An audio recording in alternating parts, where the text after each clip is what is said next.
எல்லாருக்கும் வணக்கம். காதல் சிலருக்கு ஏன் இவ்ளோ சந்தோஷத்தையும் சிலருக்கு மட்டும் ஏன் தாங்க முடியாத வலியையும் கொடுக்குது?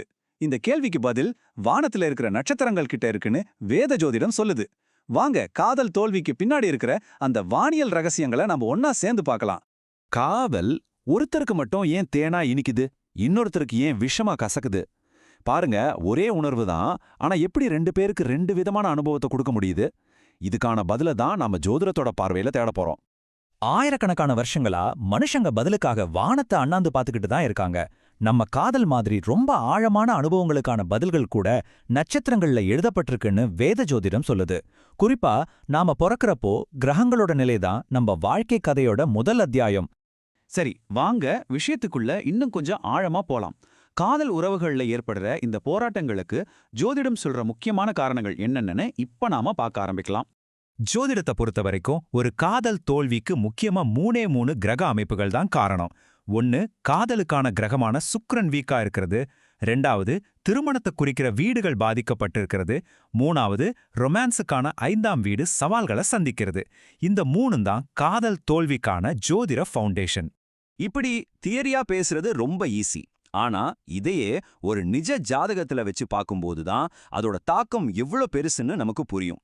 வாங்க இந்த ஜோதிட விதிகள் நிஜத்துல எப்படி வேலை செய்யுதுன்னு ஒரு உதாரண ஜாதகத்தை வச்சு பார்ப்போம். இந்த ஸ்லைட பாருங்க, ரொம்பவே இன்ட்ரெஸ்டிங்கான ஒரு கேஸ் இது. இது ஒரு விருச்சிக லக்ன ஜாதகம். இங்க காதலுக்கு காரணமான சுக்கிரன் தனக்கு ஆகாத ஒரு வீட்ல போய் உட்கார்ந்துட்டாரு. அது மட்டும் இல்லாம சனி, செவ்வாய் மாதிரி கிரகங்களோட பார்வையும் அவர் மேல விழுது. கல்யாணத்தை குறிக்கிற 7வது வீட்டு அதிபதியும் மறைஞ்சு ரொம்ப பாதிக்கப்பட்டிருக்காரு. ரொமான்ஸ் வர வேண்டிய 5ஆம் வீட்டை பல கெட்ட கிரகங்கள் பார்க்குது. கடைசியா சரி இது எல்லாம் சரி பண்ண ஒரு சுபகிரகம் இருக்கான்னு பார்த்தா கருணைக்கு அதிபதியான குருவும் நீசமாயிட்டாரு. இதோட விளைவு என்ன தெரியுமா? காதல் தோல்வியில முடியறது கிட்டத்தட்ட உறுதியாகிடுது. அதோட திருமணமும் ரொம்ப தாமதமா, அதாவது 33 வயசுக்கு அப்புறம் தான் நடக்கும்னு ஜோதிடம் சொல்லுது. இப்போ நாம இந்த பகுப்பாய்வோட மிக முக்கியமான கட்டத்துக்கு வந்திருக்கோம். காதல் உறவுகள்ல தோல்வி வரத்துக்கு ஜோதிடம் சொல்ற 10 சிறப்புப்பட்ட காரணங்களை நாம இப்போ விரிவா பார்க்க போறோம். முதலாவது காரணம், இதுதான் ரொம்ப ரொம்ப பேசிக். ஒரு ஜாதகத்தோட ஆணிவேரே லக்னம் தான். இத ஒரு பில்டிங்கோட ஃபவுண்டேஷன் மாதிரி வச்சுக்கோங்களேன். ஃபவுண்டேஷன் ஸ்ட்ராங்கா இருந்தா பில்டிங் நல்லா நிற்கும். அதுவே வீக்கா இருந்தா அதே மாதிரி தான். லக்னம் பலவீனமா இருந்தா நீங்க ஆசைப்படுற எதையுமே, அது காதலா இருந்தாலும் சரி, அடையறதுக்கு ரொம்பவே போராட வேண்டியிருக்கும். சரி, இப்போ 2வது முக்கியமான காரணிக்கு வருவோம். இது நேரா நம்ம காதல் விஷயத்தோட சம்பந்தப்பட்டது. அடுத்து 5ஆம் வீடு. இதான் உங்க ஜாதகத்துல இருக்கிற லவ் சாப்டர். இந்த வீடு நல்லா வலுவா இருந்தா உங்க காதல் கதை ரொம்ப அழகா இருக்கும். ஆனா இந்த வீடு பலவீனமா இருந்தா நீங்க காதலுக்காக எவ்வளவுதான் ஏங்கினாலும் அந்த கதையோட கடைசியில ஏமாற்றம் தான் மிஞ்சறதுக்கு வாய்ப்பு அதிகம். 3வது காரணம், இது நீண்டகால உறவுகளை, அதாவது பார்ட்னர்ஷிப்பை பத்தினது. 7ஆம் வீடு. இதுவா கல்யாணம், வாழ்க்கை துணைக்கான இடம். இந்த வீடு ஸ்ட்ராங்கா இருந்தா வாழ்க்கை ஒரு கொண்டாட்டமா இருக்கும். ஆனா யோசிச்சு பாருங்க, இந்த வீடு பாதிக்கப்பட்டா என்ன ஆகும்? நாம ஆசைப்படுற மாதிரி ஒரு துணையை கண்டுபிடிக்கிறது ரொம்ப கஷ்டமாயிடும். உறவுகள்ல கசப்பும் தனிமையும் தான் அதிகமாகும். சரி, இப்போ இன்னும் சில காரணங்களை ஒட்டுமொத்தமா பார்க்கலாம். உங்க ஜாதகத்துல 11ஆம் வீட்ல ஒரு கெட்ட கிரகம் இருந்தா அது உறவுகள்ல சிக்கல்களை கொண்டு வரும். காதலுக்கான கிரகமான சுக்கிரன் பலவீனமா இருந்தா அந்த காதல் ஒரு திருப்தியே கொடுக்காது. தைரியத்துக்கான கிரகமான செவ்வாய் பலவீனமா இருந்தா காதலுக்காக போராடுற துணிச்சல் இல்லாம போயிடும். கடைசியா அதிர்ஷ்டத்தை கொடுக்கிற 9ஆம் வீடு பலவீனமா இருந்தா நம்ம ஆசைகளை நிறைவேற்றுறதுல துரதிர்ஷ்டம் தான் தொடரும். கடைசியா கொஞ்சம் சிக்கலான அமைப்புகளை பத்தி பார்க்கலாம். சில ஜாதகங்கள்ல கிரகண யோகம் மாதிரி தீய யோகங்கள் இருக்கும்.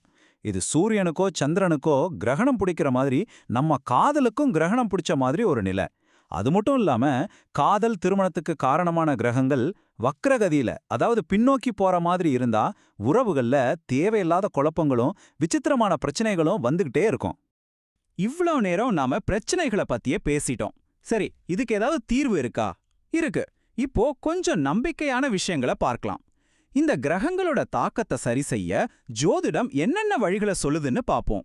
ஜோதிடம் வெறும் பிரச்சனையை மட்டும் சொல்லாது, அதுக்கான தீர்வுகளையும் காட்டும். ஒரு அனுபவம் வாய்ந்த ஜோதிடரோட வழிகாட்டுதலோட பலவீனமான கிரகங்களோட ஆற்றலை நம்மால சரி செய்ய முடியும். உதாரணத்துக்கு, சுக்கிரனை வலுப்படுத்த வைரம் அணியிறது, காதல் வாழ்க்கை நல்லா இருக்க காமதேவ மந்திரத்தை சொல்றது, இல்லனா நம்ம லக்னத்தை பலப்படுத்த சரியான ரத்தினத்தை அணியறதுன்னு நிறைய வழிகள் இருக்கு. இதெல்லாம் வெறும் சடங்கு கிடையாது, நம்ம உள் ஆற்றலை கிரகங்களோட ஆற்றலோட சரி செய்யற ஒரு முயற்சி. இப்போ நான் சொல்ல போறது ரொம்ப ரொம்ப முக்கியமான ஒரு விஷயம். ஒரு எச்சரிக்கைனே சொல்லலாம். தீர்வுகளை தேடி போற வழியில நாம தப்பான பாதையில போயிடக்கூடாது. நம்ம முன்னாடி 2 பாதை இருக்கு. ஒன்னு ஜோதிடம் காட்டுற வழிகாட்டுதல் பாதை. இது நம்மள நாமளே சரி செஞ்சுக்கிறதுக்கும் கிரக ஆற்றல்களை இணக்கமாக்குறதுக்கும் உதவுறது. இன்னொரு பாதை இருக்கு. வசியம் மாதிரி மத்தவங்கள கட்டுப்படுத்த நினைக்கிற பாதை. இது எதிர்மறை சக்திகளை பயன்படுத்துறது. இது தற்காலிகமா ஒரு தீர்வு கொடுக்கற மாதிரி தெரிஞ்சாலும் எதிர்காலத்துல பெரிய சிக்கல்களையும் குடும்ப அழிவையும் கூட கொண்டு வரலான்னு இந்த ஆதாரம் எச்சரிக்குது. அதனால தீர்வை தேடுங்க, யாரையும் வற்புறுத்தாதீங்க. ஆக இந்த முழு பகுப்பாய்வோட சாராம்சமே இதுதான். உங்க காதல் உறவுகள்ல பிரச்சனைகள் இருந்தா தயவு செஞ்சு அவசரப்பட்டு எந்த முடிவையும் எடுத்துறாதீங்க. உங்க ஜாதகத்தை ஒரு நல்ல ஜோதிடர்கிட்ட காட்டி அதுல என்ன இருக்குன்னு புரிஞ்சுக்கிட்டு அதுக்கப்புறம் சரியான தீர்வை தேர்ந்தெடுங்க. அதுதான் புத்திசாலித்தனம். கடைசியா நான் உங்களை ஒரு கேள்வியோட விட்டுட்டு போறேன். வானத்துல இருக்கிற இந்த நட்சத்திரங்களும் கிரகங்களும் நம்மள கட்டி போடுற ஒரு கூண்டா, இல்ல நம்மள நாம புரிஞ்சுக்கிட்டு நம்ம வாழ்க்கைய நல்லபடியா அமைச்சுக்க உதவுற ஒரு மேப்பா? பதில் உங்க கையில தான் இருக்கு. யோசிச்சு பாருங்க.